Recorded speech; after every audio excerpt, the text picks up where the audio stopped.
Hello મિત્રો, કેમ છો તમે બધા? આઈ હોપ તમે બધા મજામાં હશો. તો આજની આપણી રેસીપી છે સાઉથ ઇન્ડિયન સ્ટાઇલ કોકોનટ ચટણી બનાવીશું. તેના ઇન્ગ્રેડિયન્ટ્સ જોઈ લઈએ.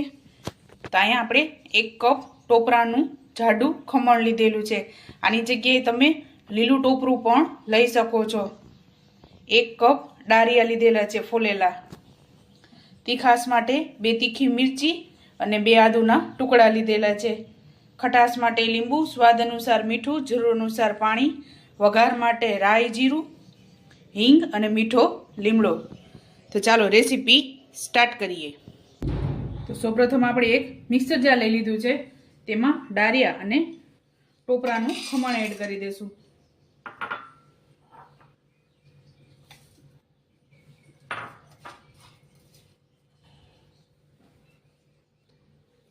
ત્યારબાદ 2 મિરચી એડ કરશું તીખાસ માટે.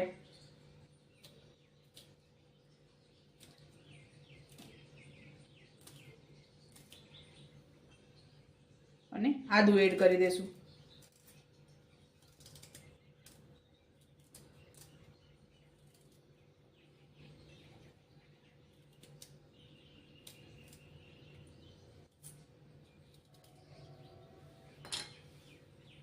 ત્યારબાદ સ્વાદ અનુસાર મીઠું એડ કરશું.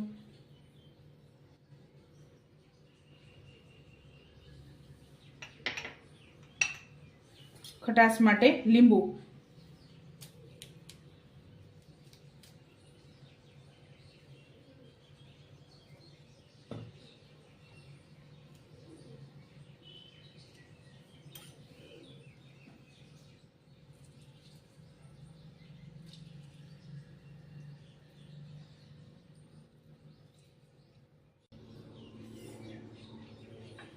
તો આપણે 1 આખું લીંબુ એડ કરેલું છે.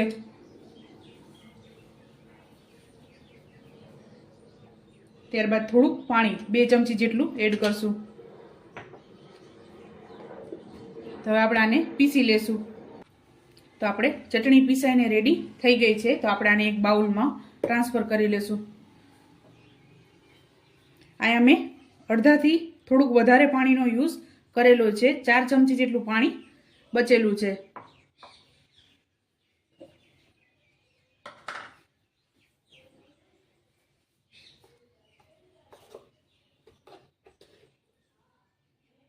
આપણી ચટણી રેડી થઈ ગઈ છે.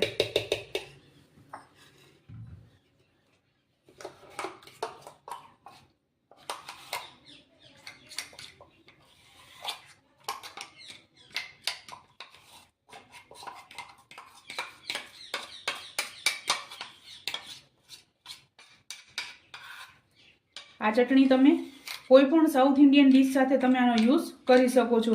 ઢોસા છે, ઇડલી છે, મેંદુવડા સાથે આનો યુઝ તમે કરી શકો છો.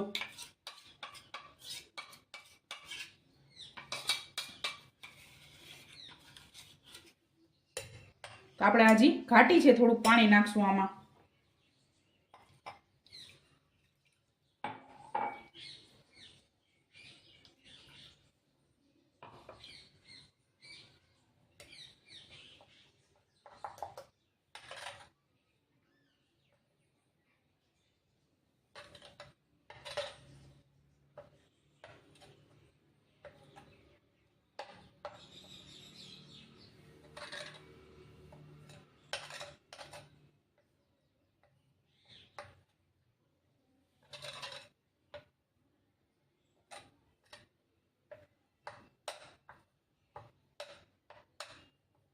તો આપણે આ ચટણી રેડી થઈ ગઈ છે. તો હવે આનો વઘાર કરી લેશું.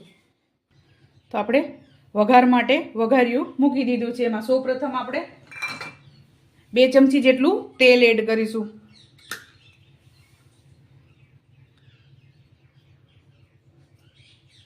તેલને આપણે ગરમ થવા દેશું.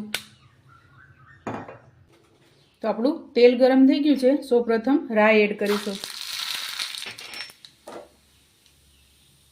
ત્યારબાદ આખું જીરું, મીઠો લીમડો અને હિંગ. ત્યારબાદ આપણે આ વઘારને ચટણીમાં એડ કરી દઈશું.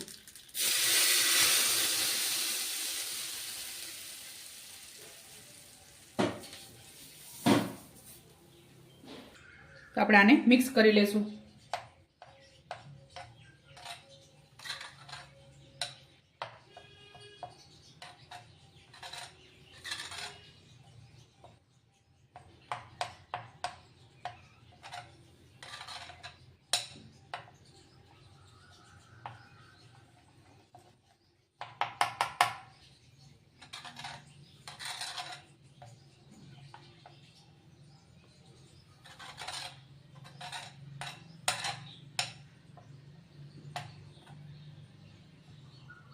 ઘણા લોકો આમાં ડુંગળી અને લસણ એડ કરતા હોય છે. જો તમારે એડ કરવું હોય તો તમે એડ કરી શકો છો.